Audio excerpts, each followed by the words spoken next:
One, two, 1, 2. Hey, hey. Audio check for everyone in the room. I got one thumbs up. Do I got thumbs up from Cuts? Check 1, 2. Thumbs up. Okay, good to go.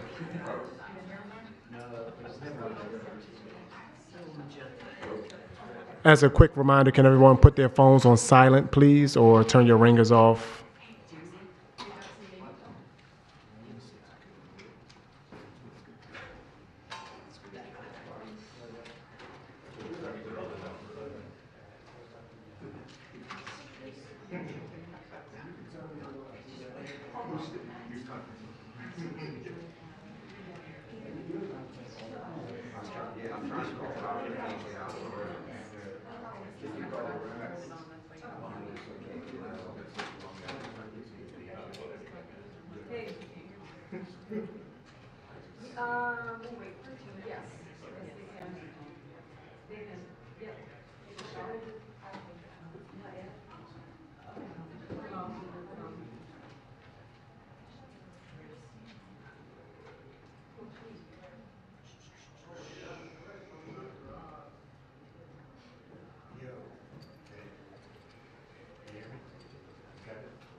They got everything, Jim. They got everything.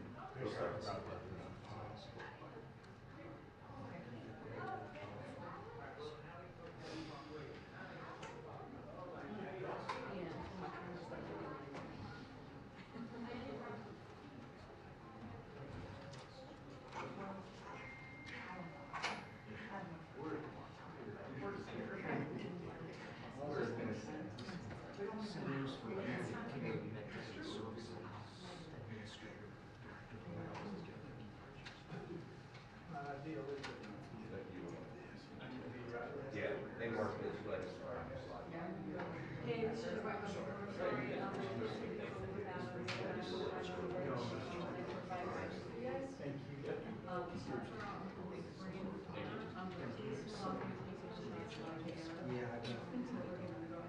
I don't think that's a no. I think that will be done later, privately. It won't be part of this.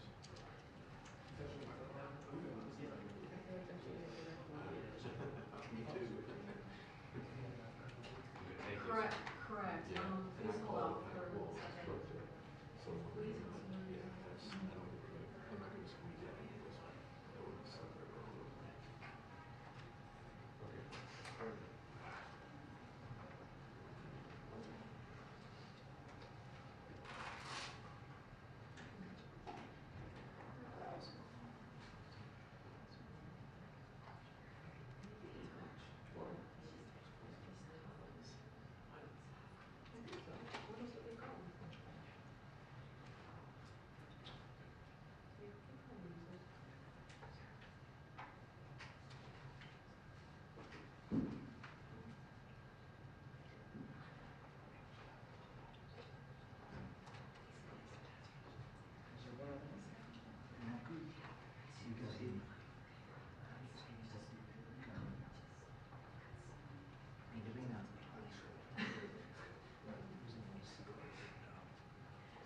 All right. Yes, please hold off. We haven't been given a report yet.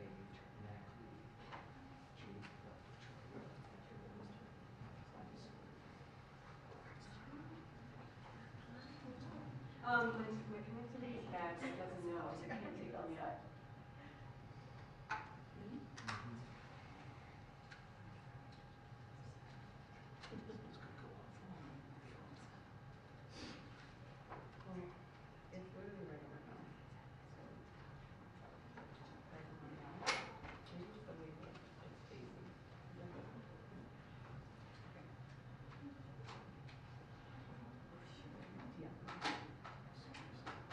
Oh boy, do I love coming to Mercedes-Benz of Athens. Their first-class amenities make me feel like I've just checked into a 5-star hotel.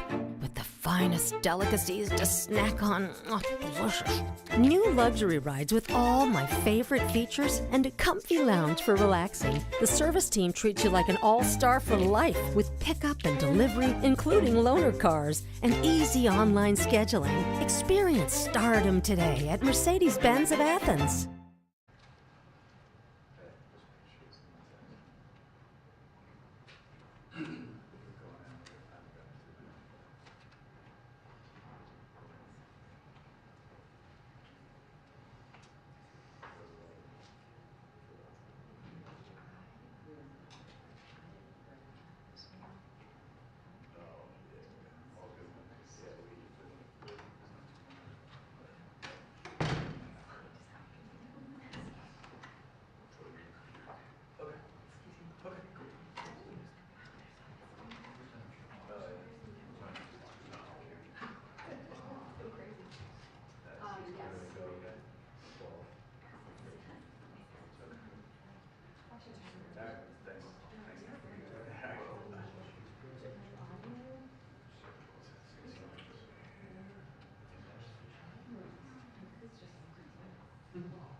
From the moment you get it home, you'll never scoop again. The litter robot cycles after each use, separating the dirty clumps into the tightly sealed drawer below, so your cat always has a fresh bed of litter. Plus, Litter Robot's sleek aesthetic is designed to fit with any space or style. Come see Litter Robot at your neighborhood PetSmart today. Litter Robot by Whisker, making life with your pets endlessly better.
extensive software wallet integration, highest level of security with 3 elements chips, and offline protection.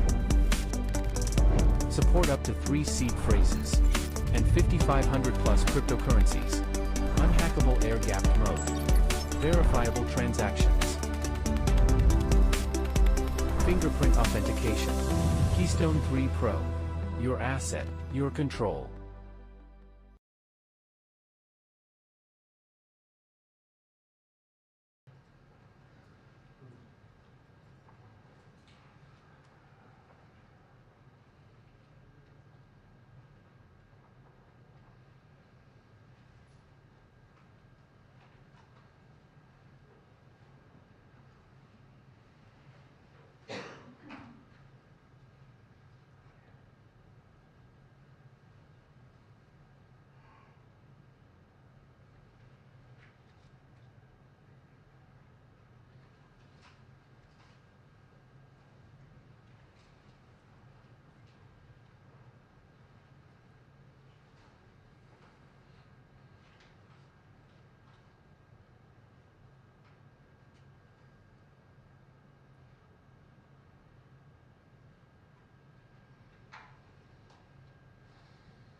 Started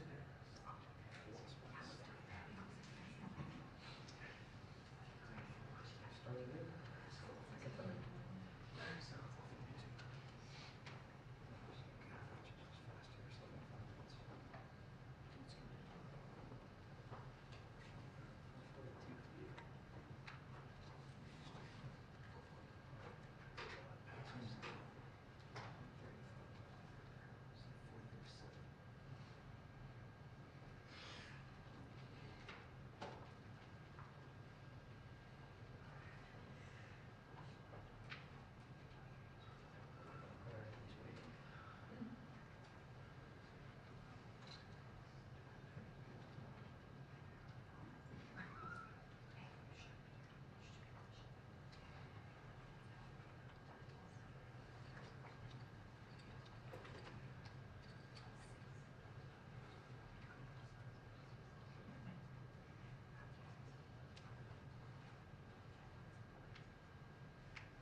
So this is my Rust project. I have 4 terminal clients, all with this chat interface running off one server. And what we're going to implement and one shot is a /user command to list out all the connected users. So I started with a simple prompt to implement a users command. Then I used the prompt enhance button and got an enhanced prompt that I can just give to Augment to one shot. Augment Code uses the Augment context engine, making sure that only the most relevant context is injected into the LLM. It makes a task list to make sure it's always on task, and it's testing the code too to make sure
Sure.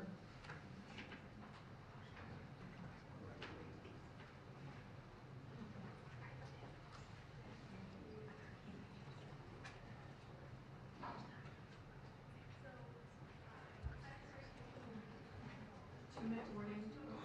2-minute warning.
Hello, everyone. Thank you very much. So I've been waiting for this meeting for 20 years, actually. And it's not that everything's 100% understood or known, but I think we've made a lot of strides. Wish it was done a long time ago. Today, we're delighted to be joined by America's top medical and public health professionals as we announce historic steps to confront the crisis of autism. Horrible, horrible crisis. I want to thank the man who brought this issue to the forefront of American politics along with me. And we actually met in my office, is it like 20 years ago, Bobby? It's probably 20 years ago in New York. I was a developer, as you probably heard, and I always had very strong feelings about autism and how it happened and where it came from. And he and I don't know, the word got out, and I wouldn't say that people were very understanding of where we were, but it's turning out that we understood a lot more than a lot of people who studied it, we think. And I say we think because I don't think they were really letting the public know what they knew. Thanks as well to the director of the National Institute of Health, Dr. Jay Bhattacharya, FDA Commissioner Dr. Marty McCary. These are great people. Administrator of the Centers for Medicine and Medicaid Services, Dr. Mehmet Oz, and Acting Assistant Secretary of HHS, Dr. Dorothy Fink. So thank you all. Thank you, Dorothy, very much. The meteoric rise in autism is among the most alarming public health developments in history. There's never been anything like this. Just a few decades ago, 1 in 10,000 children had autism. So that's not a long time. And I've always heard, you know, they say a few, but I think it's a lot less time than that. It used to be 1 in 20,000, then 1 in 10,000. And I would say that's probably 18 years ago. And now it's 1 in 31, but in some areas it's much worse than that, if you can believe it, 1 in 31. And I gave numbers yesterday. For boys, it's 1 in 12. I was told that's in California where they have for some reason, a more severe problem. But whether it's 1 in 12 or 1 in 31, can you imagine? That's down from 1 in 20,000, then 1 in 10,000. And now we're at the level of 1 in 12 in some cases for boys.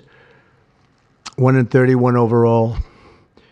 So since 2000, autism rates have surged by... I gave numbers yesterday. For boys, it's 1 in 12. I was told that's in California where they have for some reason, a more severe problem. But whether it's 1 in 12 or 1 in 31, can you imagine? That's down from 1 in 20,000, then 1 in 10,000. And now we're at the level of 1 in 12 in some cases for boys.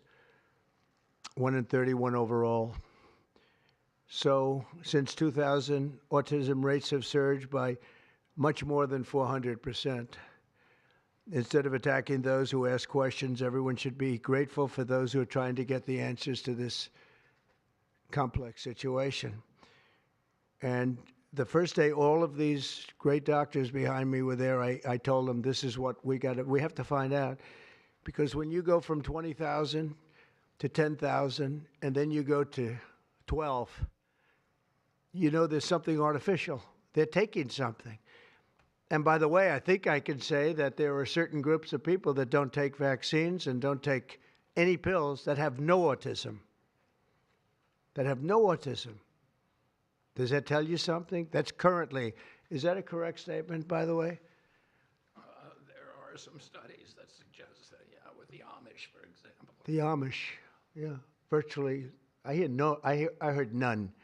See, Bobby wants to be very careful with what he says, and he should, but I'm not so careful with what I say.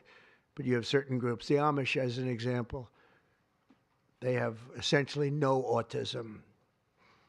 First, effective immediately, the FDA will be notifying physicians that the use of well, let's see how we say that.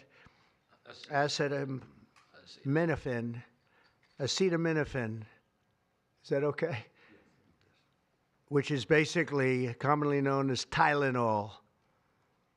during pregnancy can be associated with a very increased risk of autism. So taking Tylenol is not good. All right, I'll say it. It's not good.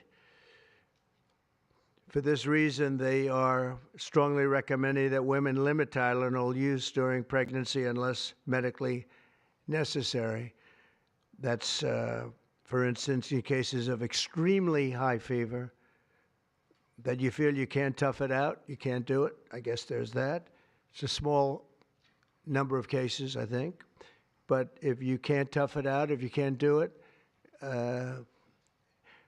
that's what you're going to have to do. You'll take a Tylenol, but it'll be very sparingly. It can be something that's very dangerous to the woman's health. In other words, a fever that's very, very dangerous, and ideally a doctor's decision, because I think you shouldn't take it. And you shouldn't take it during the entire pregnancy. They may tell you that toward the end of the pregnancy, you shouldn't take it during the entire. And you shouldn't give the child the Tylenol every time he's born and he goes and has a shot. You shouldn't give a Tylenol to that child. All pregnant women should talk to their doctors for more information about limiting the use of this medication while pregnant. So ideally, you don't take it at all, but if you can't tough it out, if there's a problem, you're going to end up doing it. The other thing that I can tell you that I'll say that they will maybe say at a little bit later date, but I think when you go for the shot, you do it over a 5-time period. Take it over 5 times or 4 times, but you take it in smaller doses and you spread it out over a period of years. And they pump so much stuff into those beautiful little babies. It's a disgrace. I don't see it. I think it's very bad. They're pumping, it looks like they're pumping into a horse. You have a little child, little fragile child, and you get a vat of 80 different vaccines, I guess, 80 different blends, and they pump it in. So ideally, a woman won't take Tylenol. And on the vaccines, it would be good instead of one visit where they pump the baby, load it up with stuff, you'll do it over a period of 4 times or 5 times. I've been so into this issue for so many years just because I couldn't understand how a thing like this could happen. And it's artificially induced. It's not like something that when you go from all of those, healthy babies to a point where I don't even know structurally if a country can afford it. And that's the least of the problems. To have families destroyed over this is just so terrible. I also, and we've already done this, we want no mercury in the vaccine. We want no aluminum in the vaccine.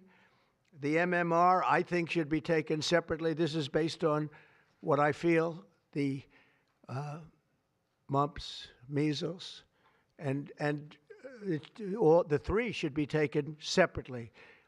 And it seems to be that when you mix them, there could be a problem. So there's no downside in taking them separately. In fact, they think it's better, so let it be separate. The chicken pox is already separate because when that got mixed in, I guess they made it 4 for a while, it really was bad. So they make chicken pox. Individually, they're okay. When you mix them, something maybe happens. So there's no downside in doing it. It's not like, if you do it, bad things. No, it's only good side. And it may not have that much of an impact, but it may have a big impact. So let those be taken separately. And then hepatitis B is sexually transmitted. There's no reason to give a baby that's almost just born hepatitis B. So I would say wait till the baby is 12 years old and formed and take hepatitis B. And I think if you do those things, it's going to be a whole different, it's going to be a revolution in a positive sense in the country. The FDA will be updating the label of an existing drug to reflect potential benefits in reducing some autism symptoms. This gives hope to the many parents with autistic children that it may be possible to improve their lives. That's one of the things that I'm very, very happy about it. I mean, this was mostly going to be on how not to have the child affected, but we've learned some pretty good things about certain elements of genius that can be given to a baby, and the baby can get better, and in some cases maybe substantially better.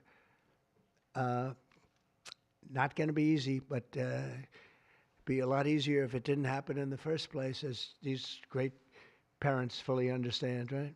They fully understand. I feel so terribly for. I have so many friends with autistic children. It's a tough situation. Finally, to help reach the ultimate goal of ending the autism fever, the NIH will be announcing 13 major grant awards from the Autism Data Science Initiatives. And to be honest with you, to me, that's the least important. It's not even a money thing at this point. There's so much money, but they have to do, and they have to move quickly. When the alternative is that nothing bad can happen, let's do it now. I was just saying to Bobby and the group, let's do it now. Nothing bad can happen. It can only good happen. But with Tylenol, don't take it. Don't take it. And if you can't live, if your fever is so bad, you have to take one, because there's no alternative to that. Sadly, first question, what can you take instead? It's actually, there's not an alternative to that. And as you know, other of the medicines are absolutely proven bad. I mean, they've been proven bad with the aspirins and the Advils and others, right? And they've been proven bad. So I'd like to ask Bobby to get up to the podium and say a few words, and then Dr. Bhattacharya and Dr. McCary, Dr. Oz, Dr. Fink, followed by two incredible mothers that have experienced firsthand what this country is going through, what parts of the world are going through. And I will say there are parts of the world that don't take Tylenol. I mean, there's a rumor, and I don't know if it's so or not, that Cuba, they don't have Tylenol because they don't have the money for Tylenol, and they have virtually no autism, okay? Tell me about that one. And there are other parts of the world where they don't have Tylenol, where they don't have autism. That tells you a lot. And I want to say it right now. And, you know, the way I look at it, don't take it. Don't take it. There's no downside in not taking it. So I'd like to ask Bobby to come up and say a few words. I hope I didn't ruin his day, but that's the way I feel. I've been very strong on the subject for a long time. You know, life is common sense, too. And there's a lot of common sense in this, and I wish things like this were brought up, and this group has worked so hard on it, but I'd like to be a little bit more, a little speedier in the process of a recommendation, because there's no harm in going quicker. There's absolutely no harm. At worst, there's no harm. Thank you very much. Bobby, please. Thank you, Mr. President. To meet the President's challenge, I ordered HHS to launch an unprecedented all-agency effort to identify all causes of autism, including toxic and pharmaceutical exposures.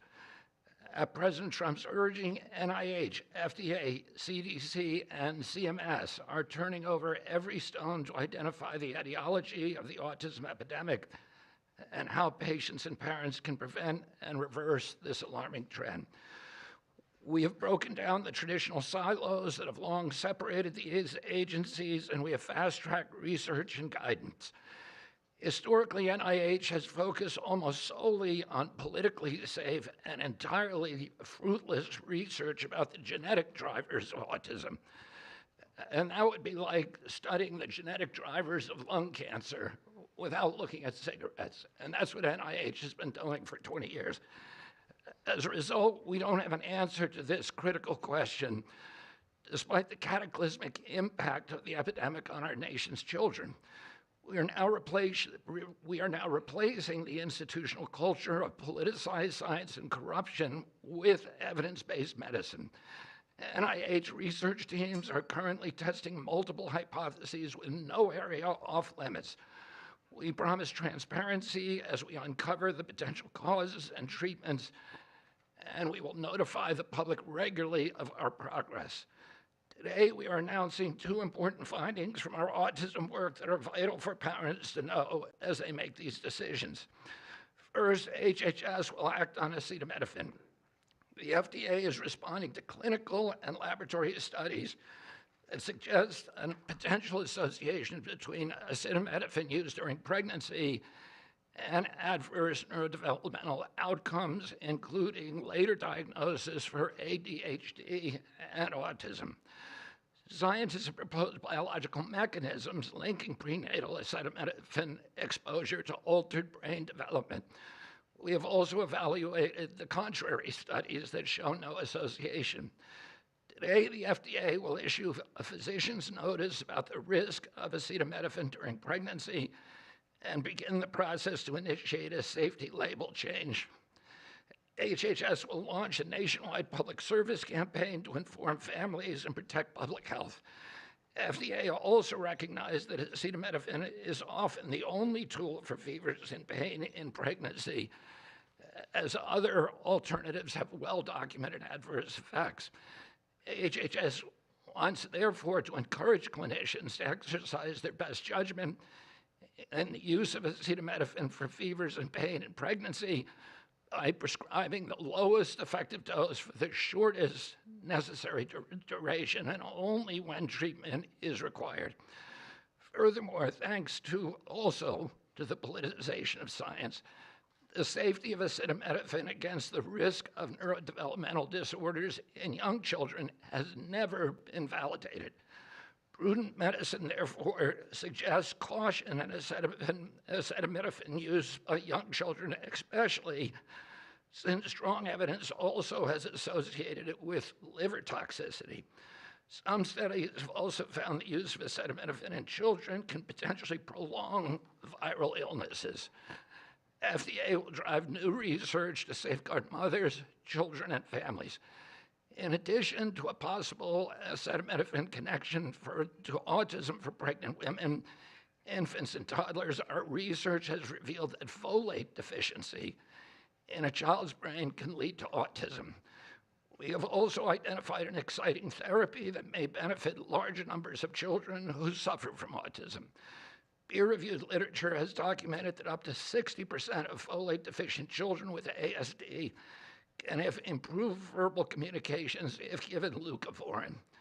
I have instructed NIH, FDA, and CMS to help doctors treat children appropriately. Jay will help tell that story, which started with sound science, the kind that restores faith in government. This announcement also represents a historic collaboration between NIH, FDA, CDC, and CMS.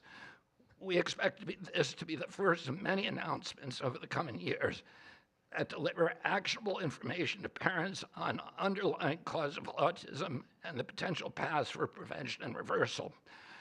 Finally, autism is a complex disorder with multifactorial etiology. We are continuing to investigate a multiplicity of potential causes with no areas of taboo. One area that we are closely examining, as the President mentioned, is vaccines. Some 40 to 70% of mothers who have children with autism believe that their child was injured by a vaccine. President Trump believes that we should be listening to these mothers instead of gaslighting and marginalizing them like prior administrations. Some of our friends like to say that we should believe all women.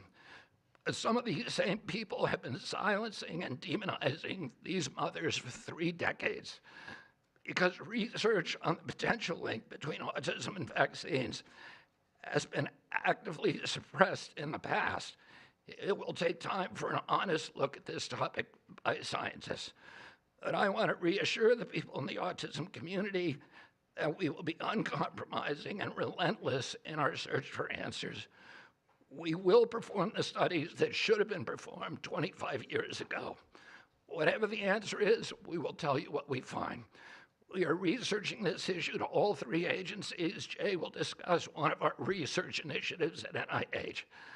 This model of unleashing unbiased, depoliticized, gold standard scientific research and academic freedom to deliver actionable information to prevent and reverse disease will be a model for the framework to deliver similar results for many other chronic conditions that plague Americans.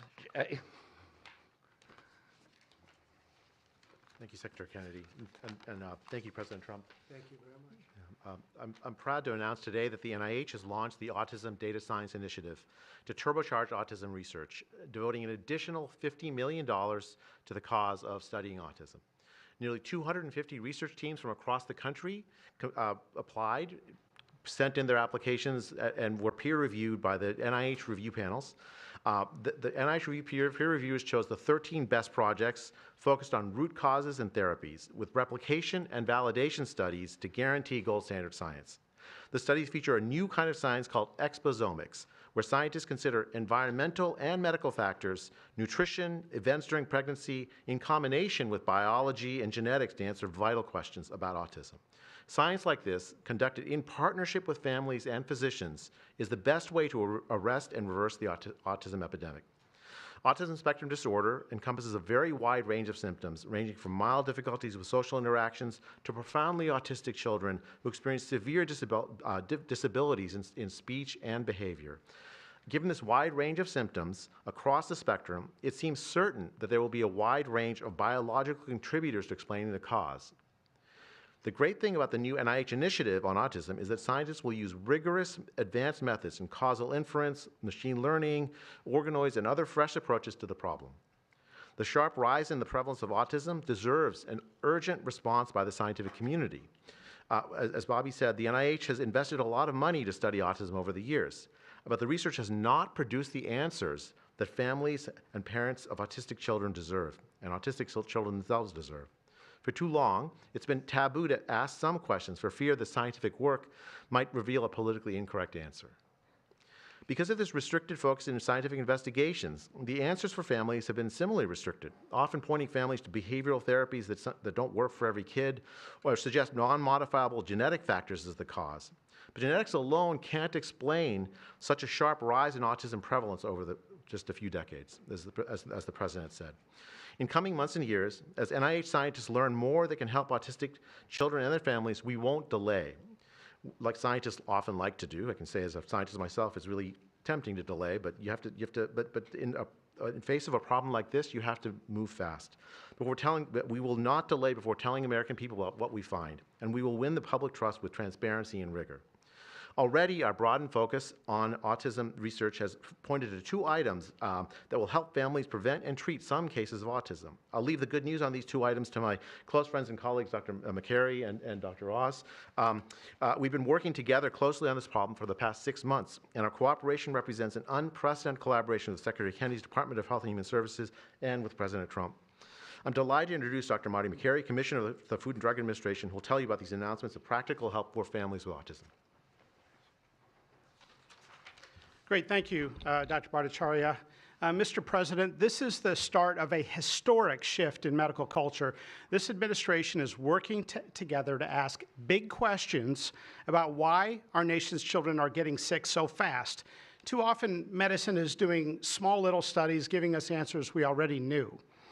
But we've got to make a difference. You've given us a charge to identify root causes, and we are not going to stop so that we can end the suffering we are watching. And if you've seen a kid with autism, with severe autism, it's hard to watch. Kids get frustrated, they get angry, they can be crying because they want to speak and they can't speak. It's hard to watch, and it may be entirely preventable. For an epidemiologist, that child is an expanding statistic, but for a child, it can be brutal to have autism. Today, the FDA is taking action to update the label on acetaminophen and sending a letter to all U.S. doctors letting them know about the risks in pregnancy. We now have data we cannot ignore. There's a very large study, the Boston Birth Cohort, with researchers that have, from Johns Hopkins, my former institution, and Boston University, found quote-unquote consistent associations between acetaminophen in pregnancy and autism. And the Nurses' Health Study, with researchers from Yale, Columbia, and Harvard looking at 9,000 kids, found that acetaminophen use in pregnancy was associated with neurodevelopmental disorders. And 4 weeks ago, a Mount Sinai Harvard study reviewed all the existing literature and found the overwhelming body of evidence points to an association. Sure, you'll be able to find a study to the contrary. That's how science works. But to quote the dean of the Harvard School of Public Health, there is a causal relationship between prenatal acetaminophen use and neurodevelopmental disorders of ADHD and autism spectrum disorder. We cannot wait any longer. And honestly, there's been this perfunctory, reactionary, mindless practice in medicine. I learned it in medical school and residency. Just treat all fevers, low-grade fevers, treat them with acetaminophen. Why? What are we doing?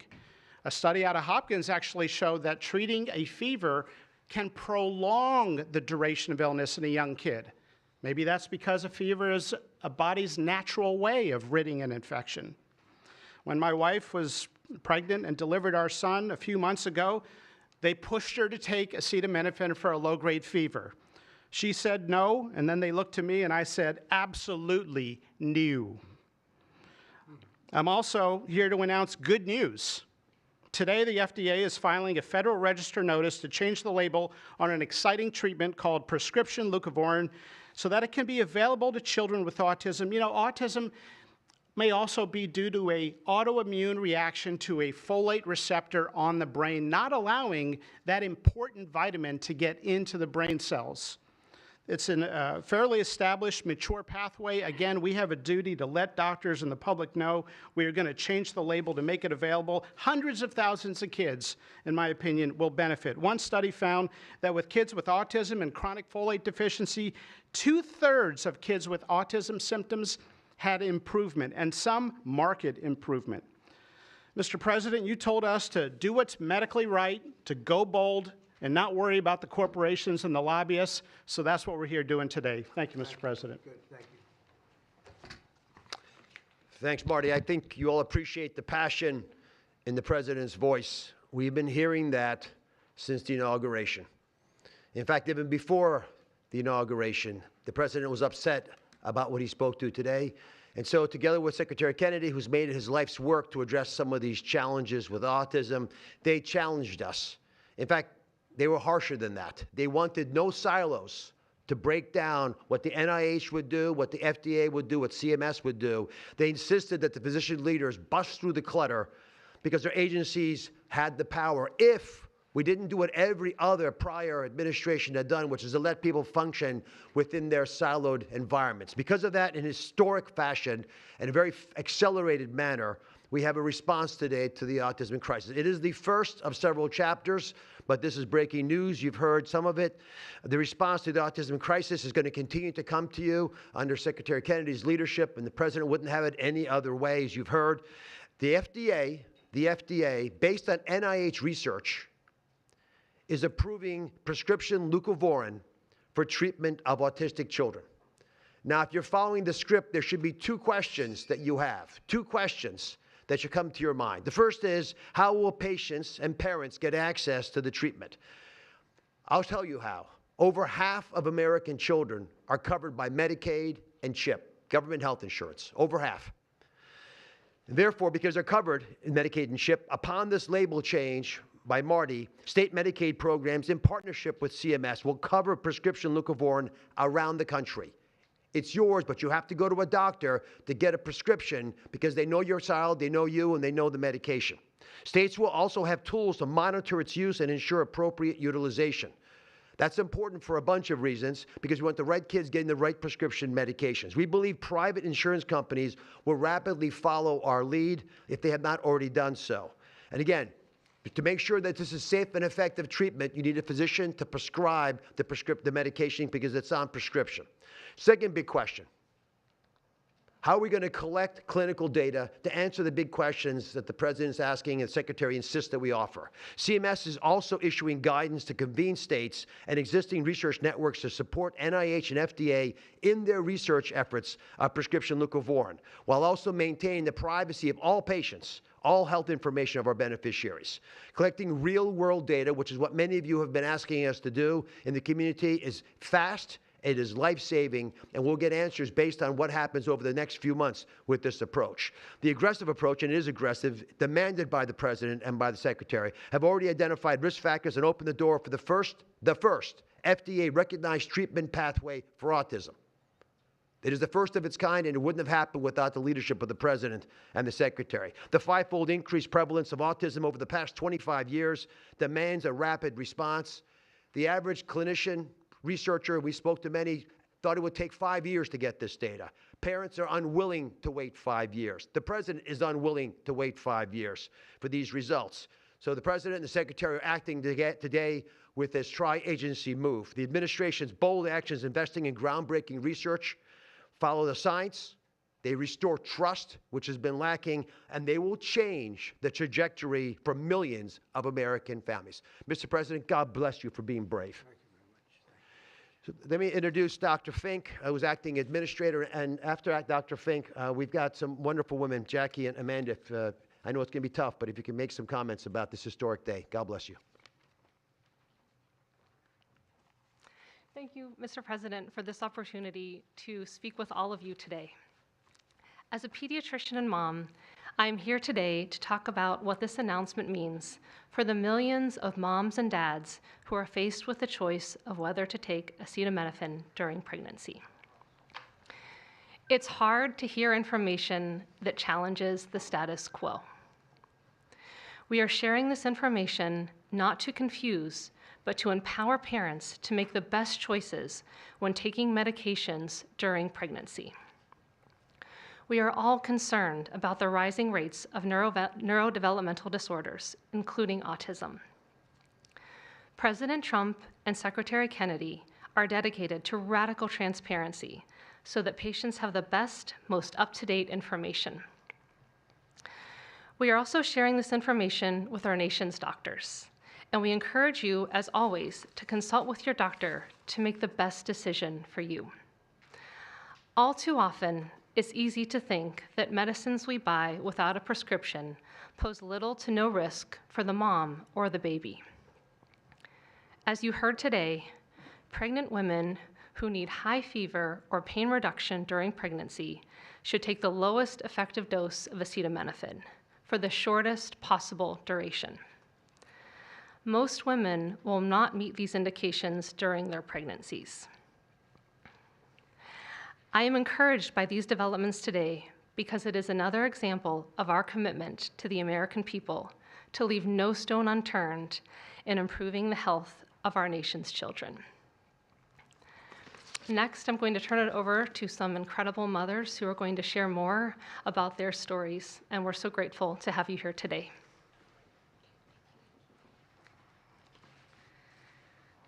Thank you. Thank you, Mr. President and team, for all your work. This is an historic day, and I'm thankful to be here. I have a son who's 5 who is profoundly autistic, and you've probably heard if you've met one autistic child, you've met one autistic child. It's a spectrum, which I don't think the spectrum is helpful, but that's another conversation. He is an amazing little boy, a blessing from God. He's marvelous. He can count to 1,000. He knows all of his letters and the sounds they make and a word for each one. But he also has a lot of obstacles. He is nonverbal. He can say those numbers and letters, but there's no communication. Unless you've lived with profound autism, you have no idea. You have no idea. He, like you said, he will get frustrated because he can't speak. It's not even that he can't speak. Sometimes he just doesn't understand what I'm saying. He understands the word no, but he doesn't understand the why behind the no. And that's a huge part of discipline. That's the discipline. So it's very hard to discipline a child with autism so you have these behaviors. And it's a very hopeless feeling. It's very isolating being a parent with a profound autistic child. Even just taking them over to your friend's house is something we just don't do because, again, they're going to be met with no, no, no, and no understanding of why. And then there's a meltdown. And then you're in a situation where you're just helpless and you're just trying to protect your kid. So it's just better not to do it. You learn your limits, and it's been really hard. This is amazing that we're here today. And no one has been able to point to anything to say this is what caused it. and you can't point to that and say it didn't cause it. I have no idea. I'm completely open. I'm not blaming anything, but I'm open to the discussion and the fact that there's work being done to find answers. I'm very grateful.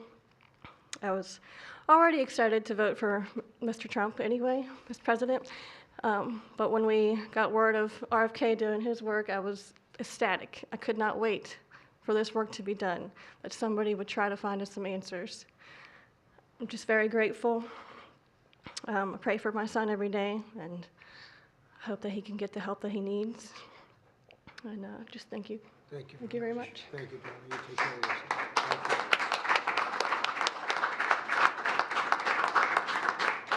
Hi, my name's Jackie. I'm also extremely grateful for the opportunity to be here and share my son's story. My son is Eddie. He's 11. He's on the opposite end of the spectrum from what Amanda just explained. He's considered high functioning. He was not always high functioning. He was nonverbal till the age 4. We've had quite a hard time to get to the place where we are today. I am just so grateful to President Trump and the entire administration for finally listening to moms who have been crying out for help, for answers for years.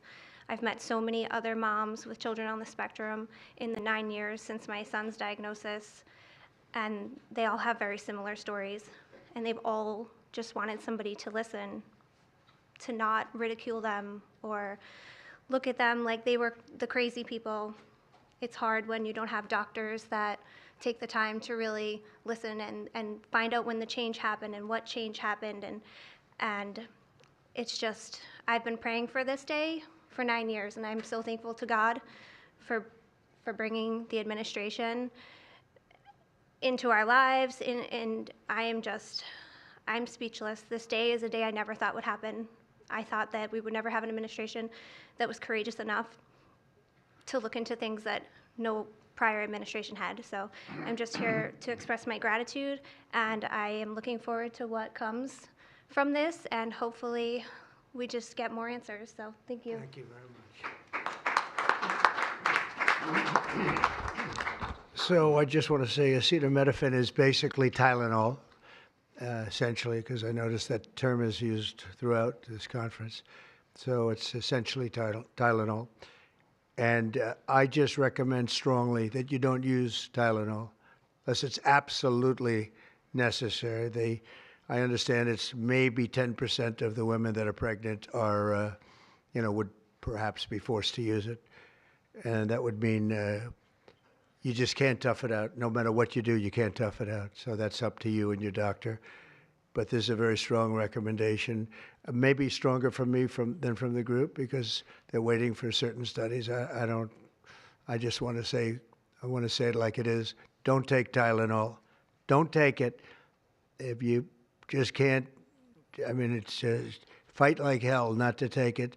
There may be a point where you have to, and that you have to work out with yourself. So don't take Tylenol. Other things that we recommend, or certainly I do anyway, is, and it's so important to me to see the doctor 4 times or 5 times for a vaccine. Don't let them pump your baby up with the largest pile of stuff you've ever seen in your life going into the delicate little body of a baby. Even if it's 2 years, 3 years, 4 years, you just break it up into, I would say 5, but let's say 4 visits to the doctor instead of 1. And certain things I think you should do. We've already taken out and are in the process of taking out mercury and aluminum now. You know what mercury is. You know what aluminum is. Who the hell wants that pumped into a body? And there were rumors about both of them for a long time. But we're having them taken out. We're having them taken out of the vaccines. Hepatitis B, again, that's sexually transmitted. And we think you should wait. I think you should wait till 12. I'm making these statements from me. I'm not making them from these doctors, because when they talk about, different results, different studies, I talk about a lot of common sense. And they have that too. They have that too, a lot. But I recommend the hepatitis B. Take it at 12. sexually transmitted. You don't have to give it to the baby when the baby's 2 years old. And there are a lot of theories on that, but not when they're 12. Doesn't seem to be a problem at all. The MMR and the chickenpox. Chickenpox has already been broken out. It's a singular shot, but the MMR is not. And I've heard for years that there's a problem with it, but they say that there's no problem if you do each shot separately, not put together. So an MMR, go out and do it separately. Don't take Tylenol. Don't give Tylenol to the baby after the baby's born. Every time the baby gets a shot, the baby gets a shot. They say, here, take a cup of Tylenol. I've heard that for years. Take Tylenol. Don't take Tylenol. Don't have your baby take Tylenol. Now, Tylenol is fine for people that aren't pregnant, that aren't in the situation that we're talking about. One very specific situation. If you're pregnant, don't take Tylenol. When you have your baby, don't give your baby Tylenol at all, unless it's absolutely necessary. Don't do it. Break up your visits to the doctors. Break them up. Do it in 5 if you can. Now, it's inconvenient. It's inconvenient. Oh, you have to go back another year later. You're going to go back each year for 4 years, 5 years, 3 years. Just break it up. Break it up, because it's too much liquid. Too many different things are going into that baby at too big a number. The size of this thing, when you look at it, it's like 80 different vaccines and beyond vaccines, and 80. Then you give that to a little kid. I mean, I can tell you that I had a woman who worked for me, a beautiful, wonderful woman, worked in Trump Tower, and she had the most perfect child. Beautiful, just perfect. And I remember this little blonde-haired boy running around the lobby of Trump Tower, so healthy and so vibrant.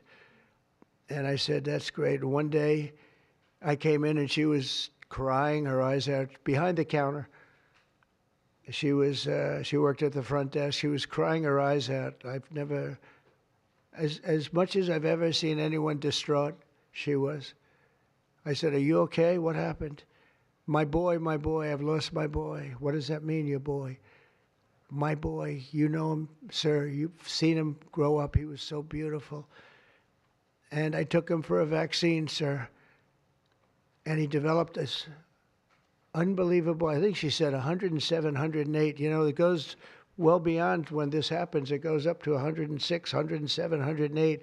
You know, we hear 105 and you're in trouble, but it just goes up to a level that you never hear about, but it goes up very high. And it's fried. They get fried. She said, I took him, he developed an unbelievable temperature. And I've lost him, sir. He's gone. And then I saw the boy. It was so tragic to see. That was the following day. That was the following day after the vaccine. And I've seen it 2 other times, and I think 3 other times, but 2 other times, where they go to the doctor and they get the vaccine, they get the shot. The kid is, badly hurt. Let's be nice, badly hurt.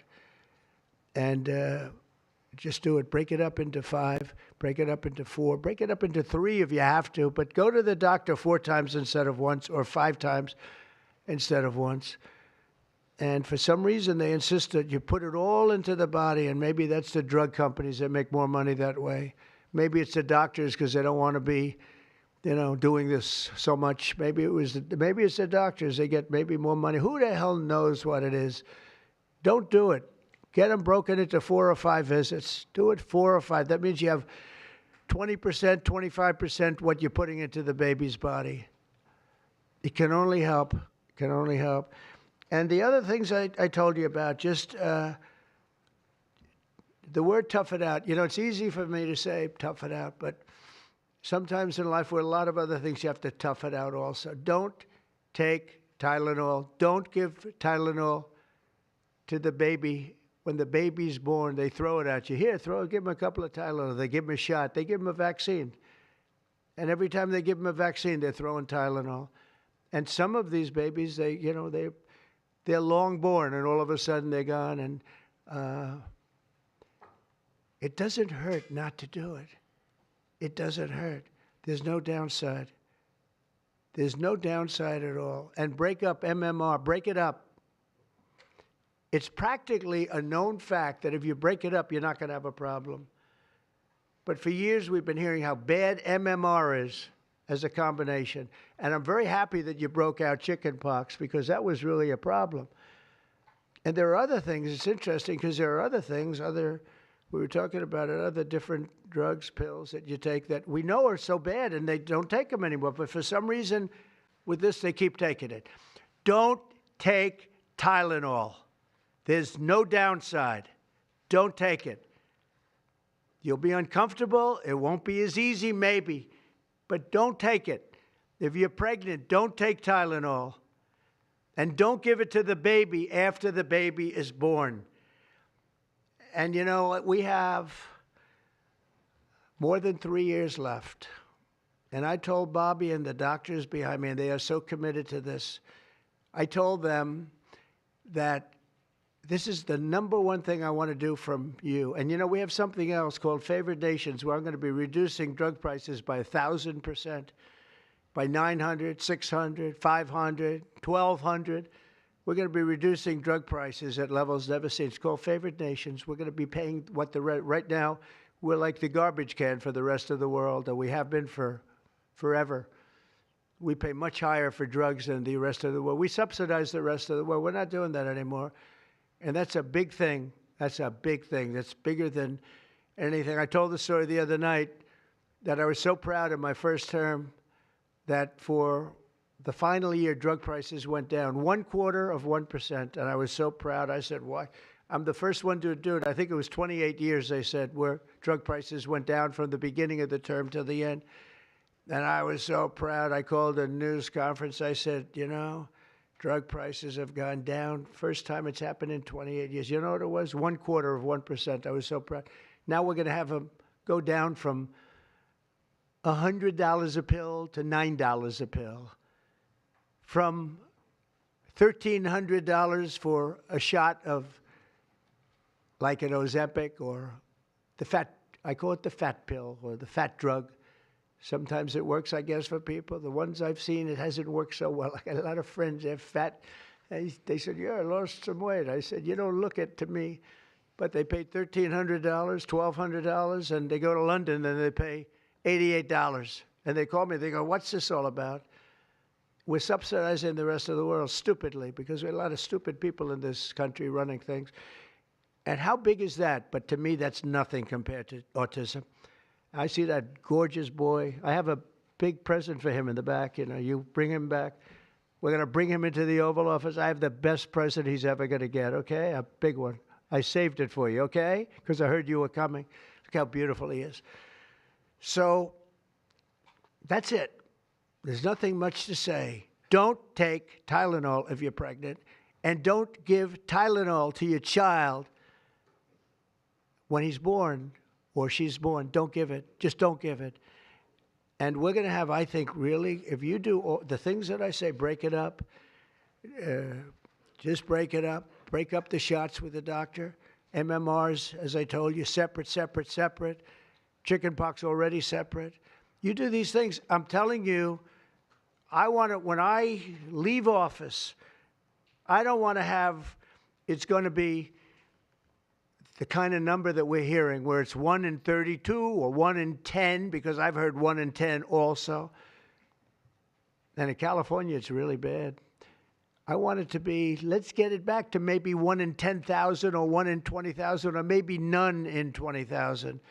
And the only way you're going to do that, because this is artificially induced. This is induced by something. You don't go from 1 in 20,000 to 1 in 10,000, then to 1 in 10. That means you're taking something and something's wrong. And I feel very certain, and I know I'll be criticized. Someday they'll look back and they'll say, well, it wasn't, but I think it will. I think we're going to have a tremendous, this is the most important thing. There's nothing more important than me. We cured inflation that Biden gave us. He gave us so much inflation, the biggest ever in history.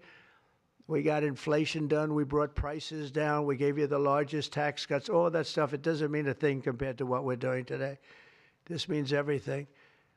So we're going to save a lot of children from a tough life, really tough life. We're going to save a lot of parents from a tough life. Okay, how about a few questions? Let's just make it on this subject. This is so beyond as a subject that I'd rather not talk about, you know, some nonsense on the economy. And I will say this, the economy is unbelievable. The stock market just hit another record high and all that stuff. This means more to me. Yeah, please. Mr. President, I have one on your announcement, one on vaccines that's also related. Yes. Why do you think we haven't heard more previously about the tie to autism in acetaminophen? Nobody knows. I don't know. Not only that, when you say it, you get attacked. I was saying something similar, not as strongly, because now facts are on our side. But I was saying it with Bobby 20 years ago, and I was attacked. I said, whoa, what was that all about? I had no idea. You get attacked. I don't know. The medical community, the drug companies, doctors, I don't know what it is. All I want to do, I don't care. I don't care about being attacked. It doesn't matter to me. I believe that the numbers at the end of our term or shortly thereafter could be really phenomenal. I want it to go up just like it came down to this horrible level. 1 in 10, 1 in 12. I was told 1 in 10. I was told 1 in 12. Today I heard 1 in 31 if you add the girls and the boys together. It's crazy. And it was 1 in 10,000 and 1 in 20,000. It's not even sustainable for a country. You want to know the truth. And there are other places that don't have it. And they have things in common. And that's called medical research. Yeah, please. Mr. President, I'm curious as you look at the trend lines, yeah, how much of this is the causation of acetaminophen and how much is sort of better diagnosis, doctors, researchers having a better understanding of what, you know, is on the autism spectrum? Do you want to do that? Sure, go ahead, That's one of the canards that has been promoted by the industry for many years, that it's changed diagnostic criteria, better recognition.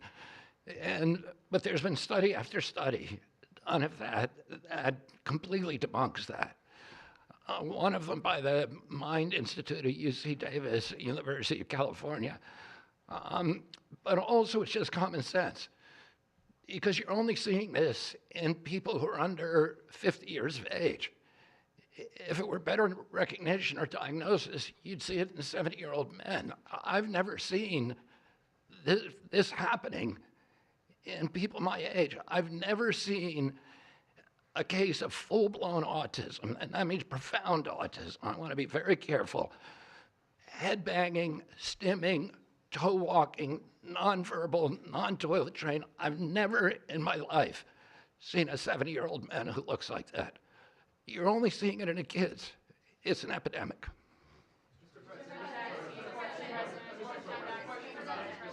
President, I was hoping that you could clear up confusion for moms and dads across America, many of whom voted for you.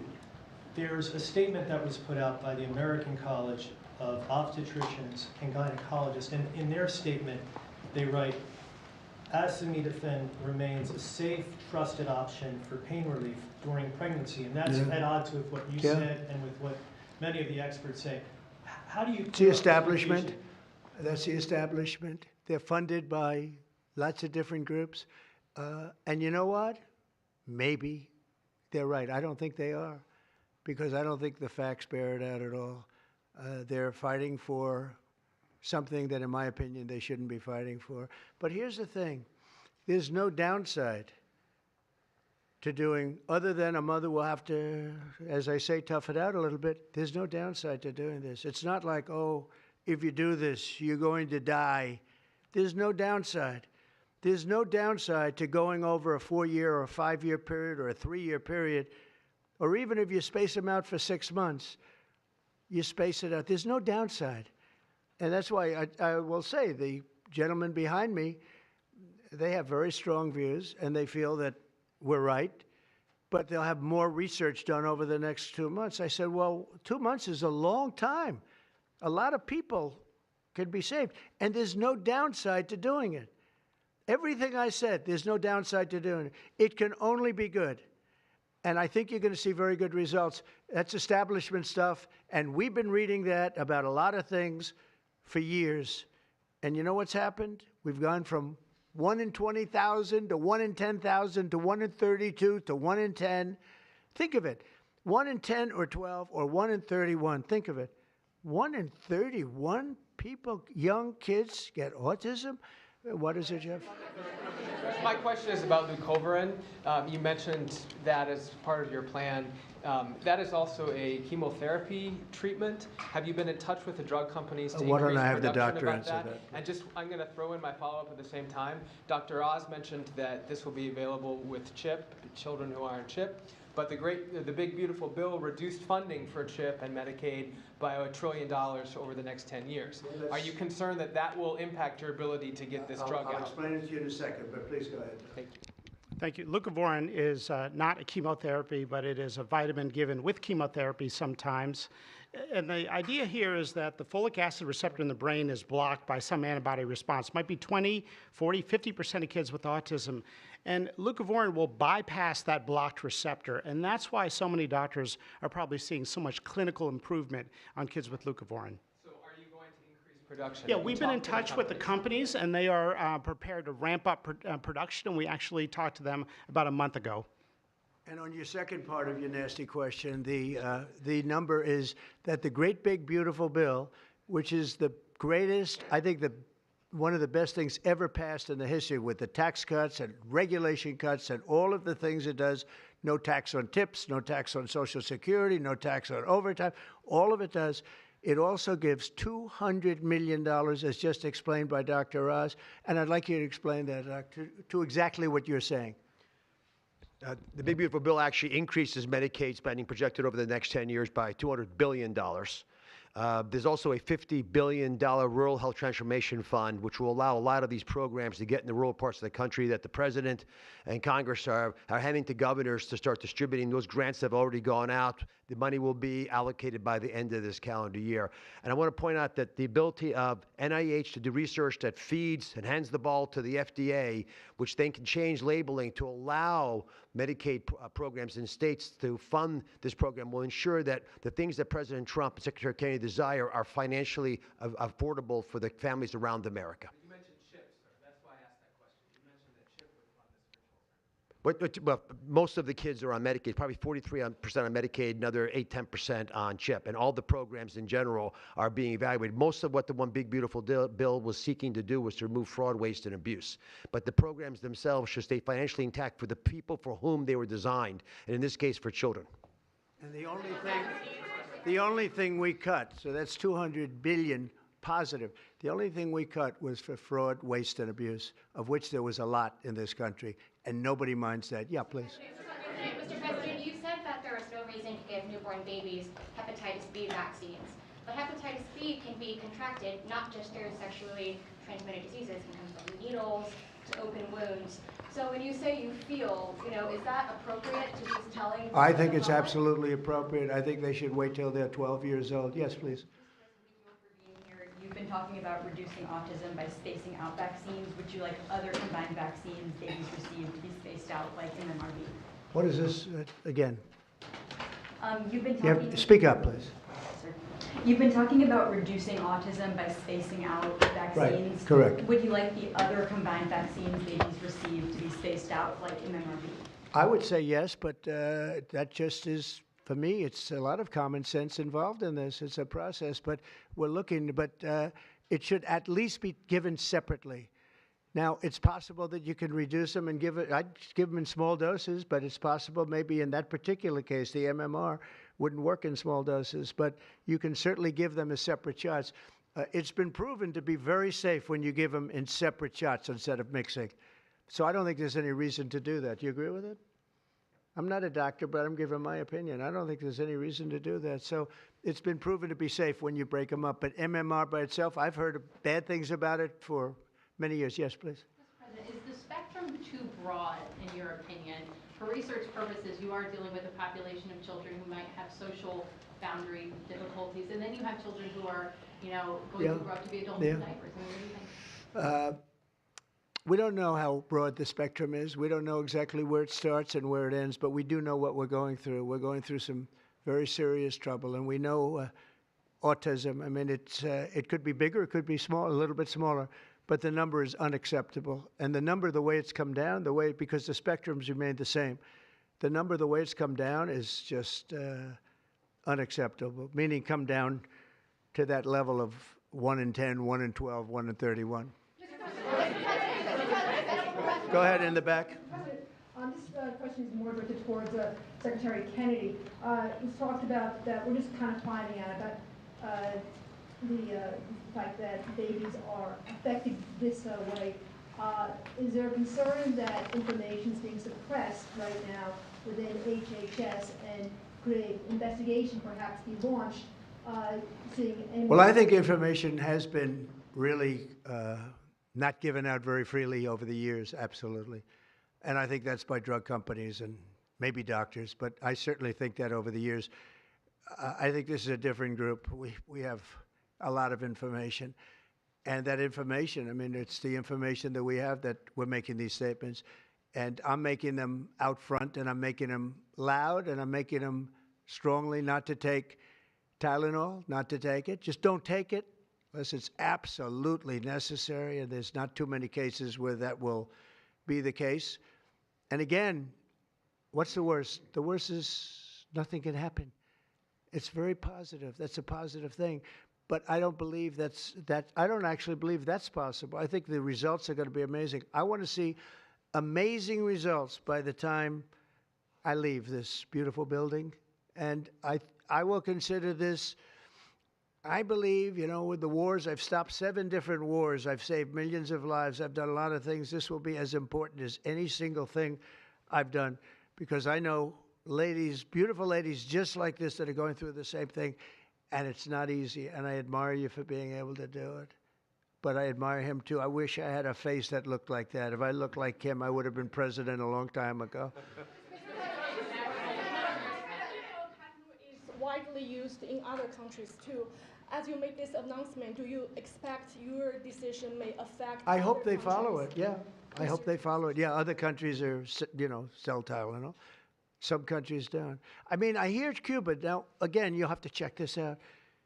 But I hear Cuba doesn't have it because it's very expensive, and they don't have the money to have it, or they don't want to spend the money to have it. They don't have Tylenol, and I hear they have essentially no autism.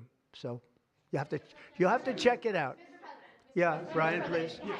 Medical professionals have warned No, I said, no, not you. You're CNN, you're fake news. Go ahead, Brian. Thank you, Mr. President. I want to go back to the Amish community, if I can, just for a second. I recently saw a man from Minnesota, an Amish man from Minnesota, on a podcast, and the host asked him what the rates were for like ADHD and autism, and he had no idea about ADHD, didn't know it existed, and certainly didn't know of any cases. It doesn't exist with the Amish community, and they don't take all of this junk. It doesn't exist. That tells you, doesn't that tell you? That's like, you know, that's like certain countries where it doesn't exist and they don't take it. Would you like to make a comment about that, Mark?